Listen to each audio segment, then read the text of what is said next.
Likod Bayan, Tony Falcon. Tony Joy Rojas po, ang General Manager ng Philippine Charity Sweepstakes Office. Kami ang inyong Likod Bayan. Ang paglilingkod bayan ay may kakibat na pananagutan. Maging responsable anuman ang inyong ginawa. Magandang umaga po. Muli na namang sumasa inyo ang programang May Puso para sa Lahat. Ito ang inyong Likod Bayan, Tony Falcon sa Likod Bayan Choice. Pasyalan naman natin ang Barangay Commonwealth, Quezon City. Alamin ang sikreto ng liderato ni Chairman Manuel Co. Mga ipinagmamalaking reforma sa barangay. Isa-isay natin. Samantala, alamin ang mga pagkain para laging malusog ang ating kidney. At tuklasin ang katangian ng miracle fruits sa Likod Bayan Balita. Libreng gamot, libreng konsultasyon at tulong pinansyal, patuloy na pinasasalamatan ng mga PCSO beneficiaries. Tungayan sa medical and dental services. At syempre mga kaibigan, ang Pop Force Boy Band ang iindak sa saliw ng kanilang sariling komposisyon sa Likod Bayan para sa talento mo. Abangan ang lahat ng yan sa pagbabalik ng Likod Bayan dito sa PTV4, ang telebisyon ng bayan.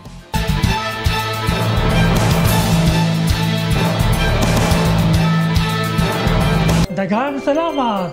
Diyos mabalos. Muchas gracias. Madamong nga salamat. Salamat po. Dahil sa inaalagaan mong numero, libo-libo rin ang naaalagaan ng PCSO. Kaya naman panay ang thank you nila sa iyo.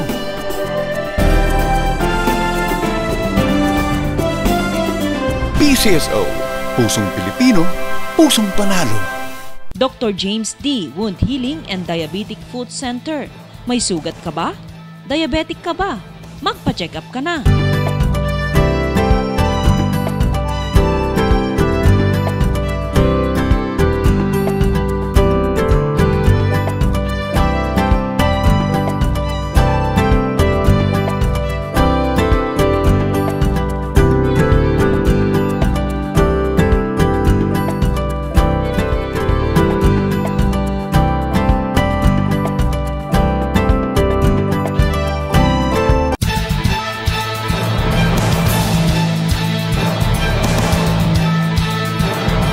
Sa tulong pinansyal ng PCSO para sa mga may sakit, maraming buhay ang nagkakaroon ng pag-asa tulad po nila.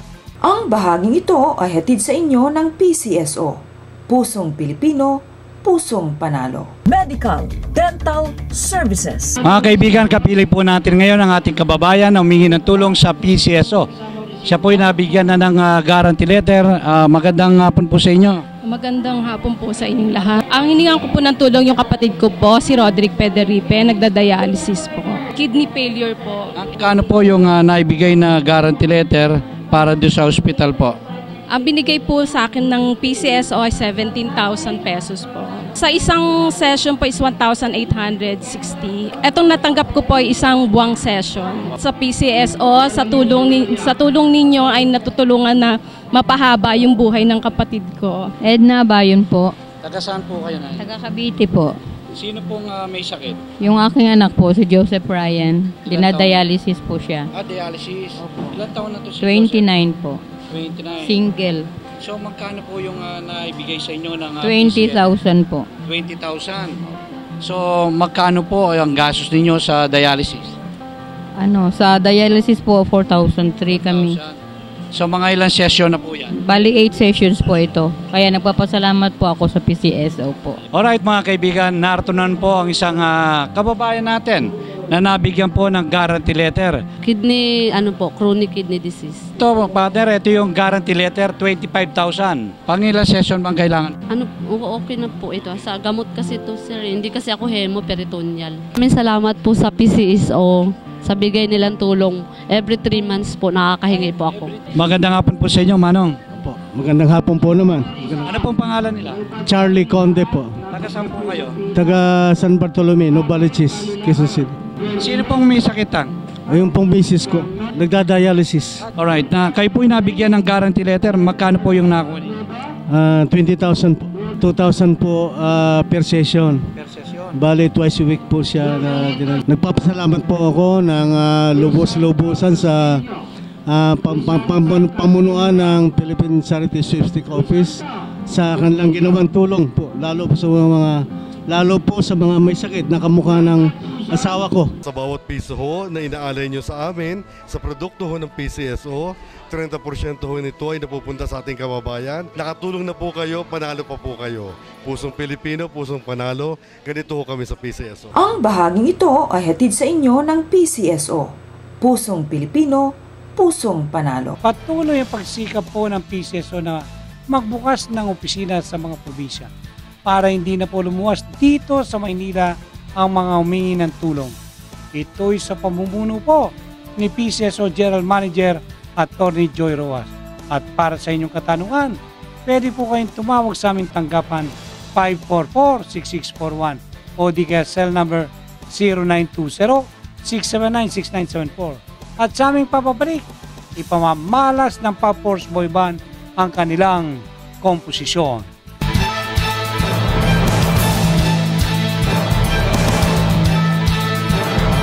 10 taon ko nang inaalagaan tong Lotto outlet ko. At alam ko, di lang ako nakikinabang dito. Dahil sa negosyong inaalagaan niyan, libo-libo rin ang naaalagaan ng PCSO. Salamat PCSO, umaasenso na ako, marami pa ang natutulungan ko. Salamat po.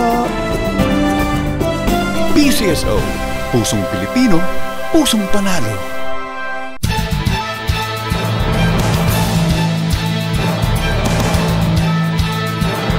Ngayong umaga, tampok ang dangal ng Bayan Awardee, ang pwedeng pantapat sa K-pop invasion sa bansa. Narito po ang Pinoy na Pinoy, ang Pop Force Boy Band.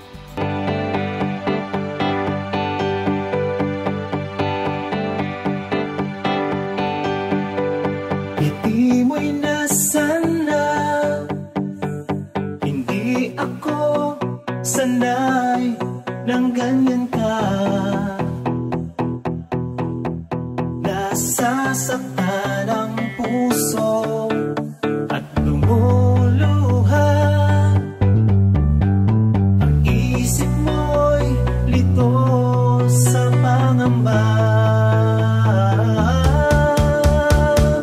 Laging may ako na dating sa'yo. Sa kahit na anong gulo, unos man o bagyo, kasama sa pagharap ng buhay. Sa kahit na anong bagay, pangako, lagi may ako.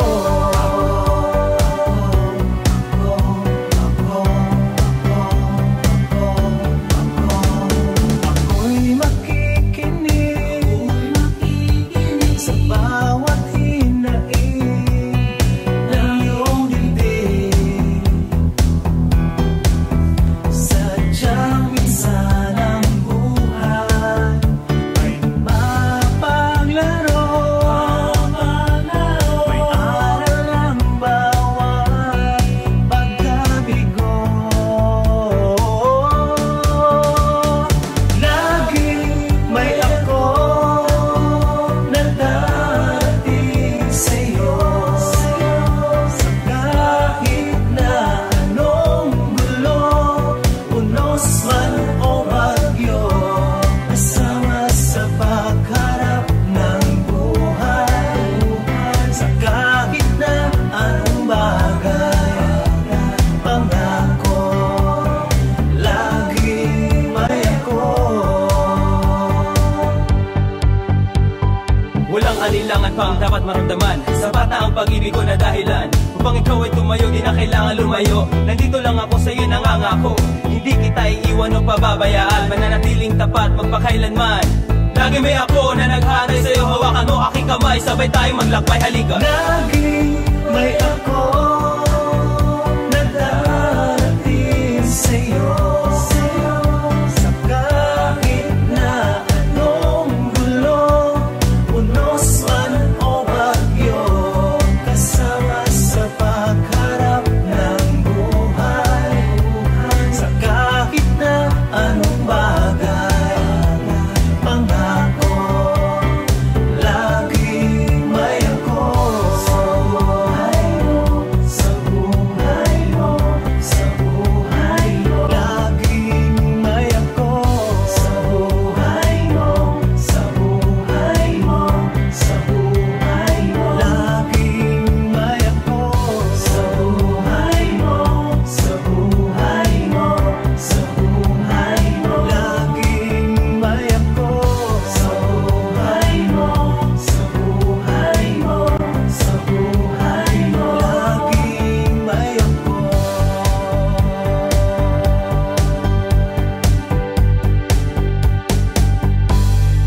Maraming salamat, Top Force Boy Band. Samantala, ang diabetes ay isa sa mga sakit na madalas na dahilan ng pagkamatay ng tao. Kung diabetic ka, magpa-check up ka na sa Dr. James D. Wound Healing and Diabetic Food Center. Sa tulong po ng hyperbaric oxygen therapy, may iwasan ang pagkaputol ng pamo, impeksyon at paglala nito. Tawag ka na sa 743-2164. Lingkod Payan Balita, susunod na.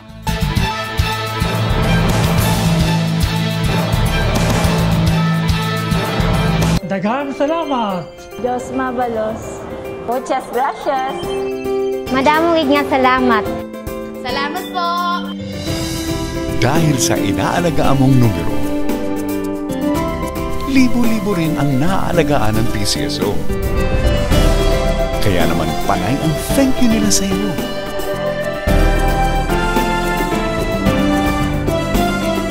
PCSO, pusong Pilipino, pusong panalo.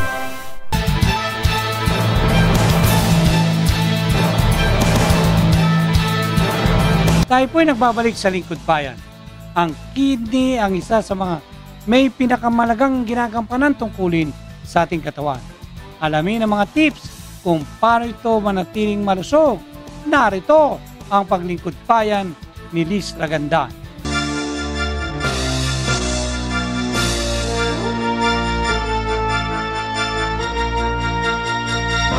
Alam niyo ba ng ating kidney ay nagsasala ng 2 litrong dugo araw-araw? At ang labis nitong 2 litro ay nagiging dumi? Isa lang yan sa mga tungkulin ng ating kidney. Ngunit ano ba ang ating magagawa upang tulungan ito sa pagpapanatili ng malinis na dugo? Ang ating kidney ay may malaking tungkuling ginagampanan upang mapanatiling malusog ang ating katawan. Pagsasala at paglilinis ng dugo ang pangunahing gawain nito. At para sa patuloy na pagsasala nito, dapat ding alagaan ang ating kidney.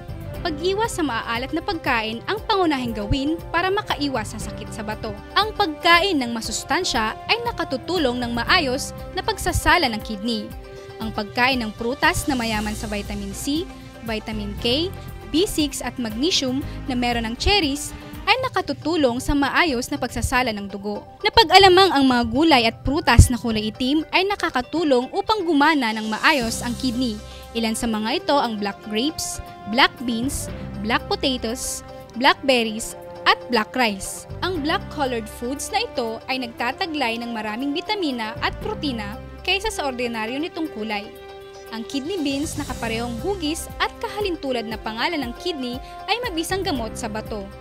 Upang maiwasan ang pagkakaroon ng sakit sa bato, pakuluan lamang ang kidney beans ng 6 na oras, hayaang lumabig at inumin ito.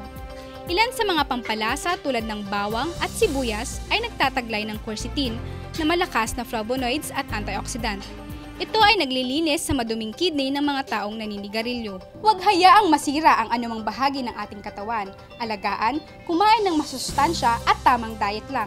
Liz Lagandan, Naglilingkod Bayan. Samantala, mga pasyente na sumasailalim ng chemotherapy at may diabetes ang pwedeng matulungan po ng Miracle Fruit. Narito ang katangian ng Miracle Fruit sa Paglingkod Bayan ni Loremay Nada.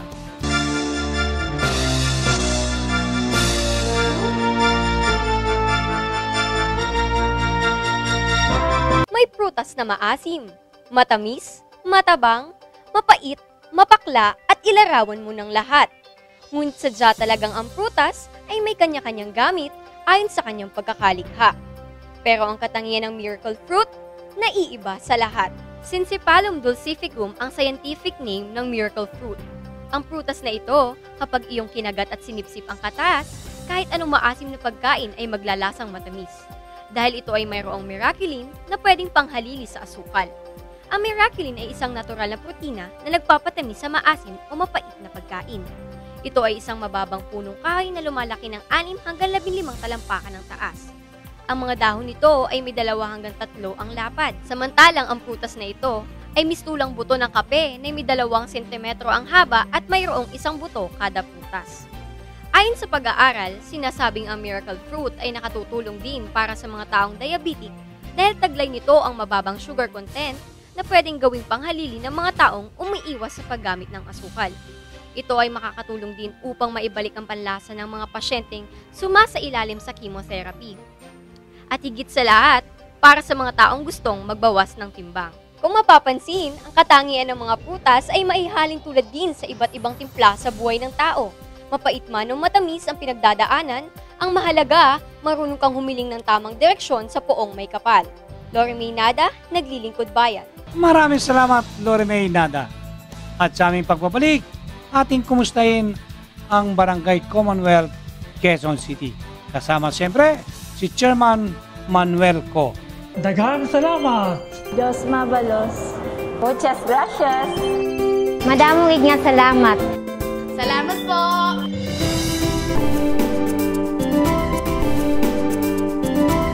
Libo-libo rin ang naaalagaan ng PCSO.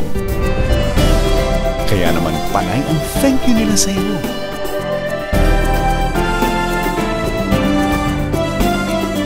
PCSO, pusong Pilipino, pusong panalo. Sako Carrera!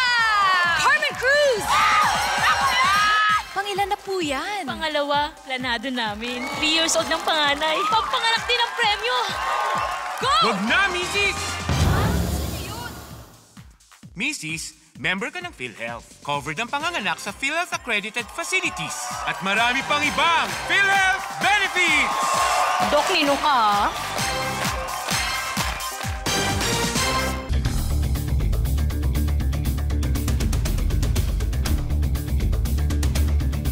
Ang Barangay Commonwealth ay isa sa pinakamalaking barangay sa Quezon City.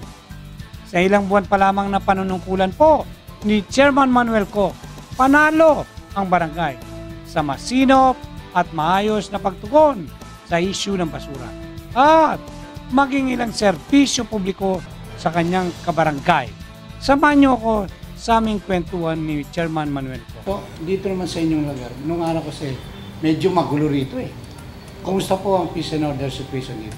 Nung araw po, ang peace and order and situation dito is napakalaki po ng talagang magulo po rito.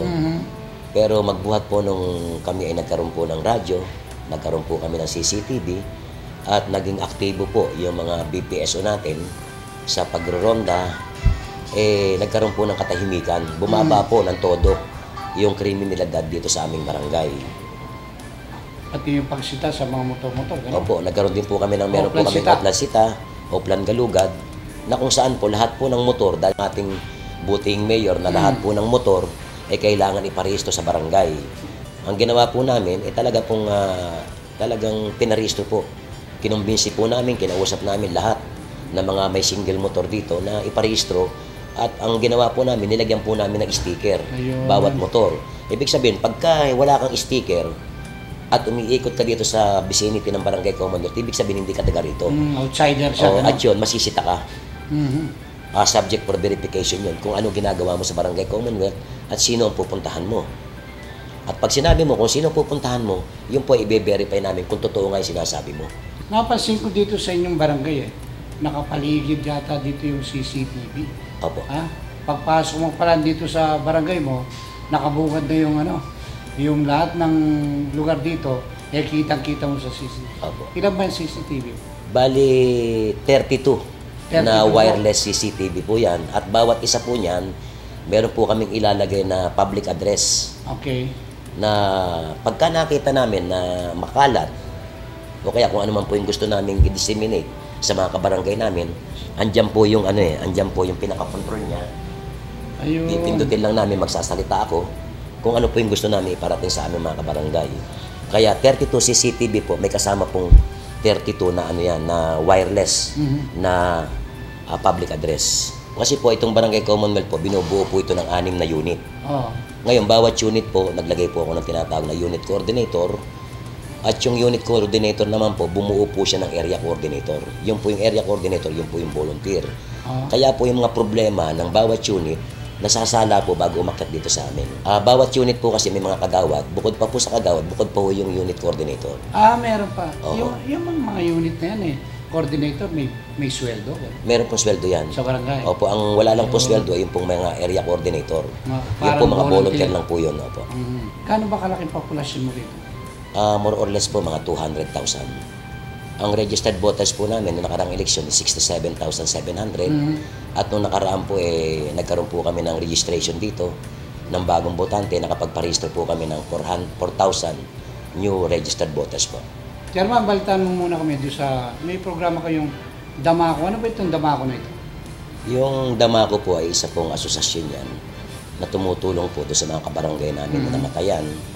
Na kasi po dito po nung araw, o maski na hanggang ngayon po, halos araw-araw po pinakamababa po yung 10 na namamatayan na lumalapit sa amin na tumihingi ng tulong dahil sa hindi nila mailibing yung kanilang patay.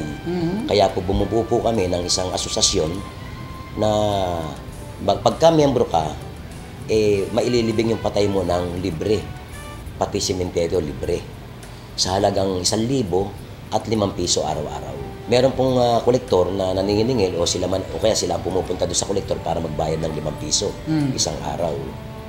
At yan po marami na pong mga naging benepisyaryo niyan na bagamat nakakalungkot dahil sa namatayan sila, natutuwa rin naman sila at hindi sila gumastos, hindi nila pinroblema yung kanilang kung paano paglilibing ng kanilang namatay. Alright, doon sa palengke naman, ilang palengke po meron tayo? Ang palengke po rito, pera pa po yung talipapa, no? Kung bibilangin mo, sama-sama na po yung mga 7 po. 7? Alin ang pinakamalaki riyan? Ang pinakamalaki po itong Commonwealth Market. So, kumusta naman dyan sa Commonwealth Market?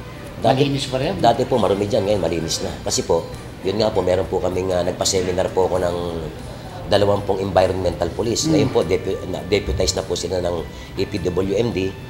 At naninikit po sila pagka marumi yung tapat mo. Magmumulta ka na 1,000 o kaya community service. Ayun nga po, nagpapasalamat po ako, awa ng Diyos, dahil sa yung pong mga kabarangay ko sumuporta. At gusto rin po nila yon dahil sa wala naman pong tao na ang gusto magulo yung kapaligiran niya at saka marumi. Kaya yung pong aming mga kabarangay, suportado po sa mga programa na ilinilunsad po ng barangay. Kayo ba suportado ng alkalde natin ng Quezon City?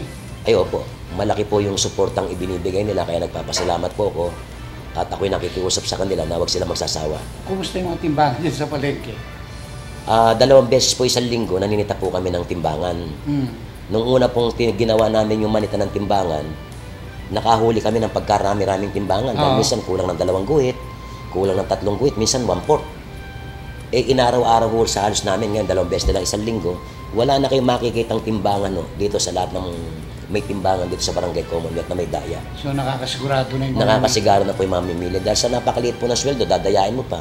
Kawawa naman, di ba? Gumawa rin po kami ng resolution at ngayon po ay pinatutupad namin yung bumuo po kami ng Barangay Commonwealth Dog and Cat Town na kung saan po kami na mismo yung nanguhuli ng mga asong gala. Kasi dito po sa Barangay Commonwealth, sa datos po, pinakamaraming aso po rito sa Barangay Commonwealth. Oo, laki ng populasyon yun. At pagka nahuli po namin yung aso, dinadala po namin sa City po. Doon sa City Pound. Pounding area City Pound po, dinadala po namin. Meron kayong tree planting din para saan yan? Nung September 21 po, nagkaroon po kami ng tree planting. Yan po ay programa po ng Parks. Quezon City Parks, tsaka po ng DNR. Nagbigay po sila sa amin ng 250 na puno. At yun po ay sabay-sabay namin itinanim noong September 21. Pinopundan din po namin yung mga senior citizen Yung anti-pneumonia vaccine, nag-ano po kami ng project para po sa mga senior citizen. Nagkaroon din po kami ng sports. May mga sports po kami. Nakaraan, meron po kami inter-unit basketball tournament. At kahapon nga po, nag-umpisa na rin po yung inter-department basketball tournament. At araw-araw po, meron po kami diyang mga dama, chess, at saka po yung dart. Kompleto po kami. Halos araw-araw po yun. Para po doon sa mga kabataan na salip na maggumala, salip na baka mapunta doon sa masamang bisyo, nandiyan na lang po sila sa may plaza. Tuwing Martes, alas 5 ng hapon at Biyernes, alas 5 din po ng hapon, permis po na may nagkakaroon ng sumba dyan, yung mga may edad na natin. Kung sino may gusto, ganun. Kung sino po may gusto, pero mas marami po yung mga pumupunta dyan ng mga senior citizen na gusto talagang magpalakas pa meron din po kaming tinatawag na livelihood program na kung saan yung pong mga kabarangay namin, tinuturuan po namin silang gumawa ng mga pakikinabangan nila na po pwede nilang panghanap buhay katulad po ng paggawa ng basahan, paggawa po ng itlog maalat. Na yan po nung kami po nag-request sa city natin, nagturo silang gumawa ng itlog maalat dito. At saka yung mga butchi, puto, kutsinta, siomay, siopaw. Marami pong naituro dito sa aming barangay. At yung po, ngayon, may mga natuto at sila naman po ang nagtuturo din doon sa mga kabarangay namin na matuto para magkaroon ng, maski na sa bahay lang sila, meron po silang hanap buhay. Una po, nagpapasalamat po ako sa ating butihing Mayor, Mayor Herbert Bautista, at sa ating butihing Vice Mayor, Joy Belmonte. Maraming salamat po sa inyo. Para sa mga may kahalintulad na gawain, ipagpatuloy lang. Baka ikaw na ang susunod na Lingkod Bayan Choice. Maraming salamat Chairman Manuel Co. and Barangay Councils at sa lahat po ng barangay employees ng Barangay Commonwealth, Quezon City. God bless. Maraming salamat Philippine Charity Sweepstakes Office, Dr. James D. Wound Healing and Diabetic Food Center ng Chinese General Hospital and Medical Center. Maraming salamat po sa lahat po na bumabati sa Lingkod Bayan 26th Anniversary on October 24. Maraming salamat po sa inyong lahat. Magkita-kits tayo. Hanggang sa susunod na Sabado po, alas 11:30 ng umaga, dito lamang po sa Telebisyon ng Bayan, PTV4. Hangad namin ang personal na serbisyong mararamdaman. Kung hindi ka makatulong, huwag ka makaperwisyo. Ako po ang inyong Lingkod Bayan, Tony Falcon. Talino mo, tatak mo ay Pilipino, galing mo at husay mo, bilib sila sa Pilipinas.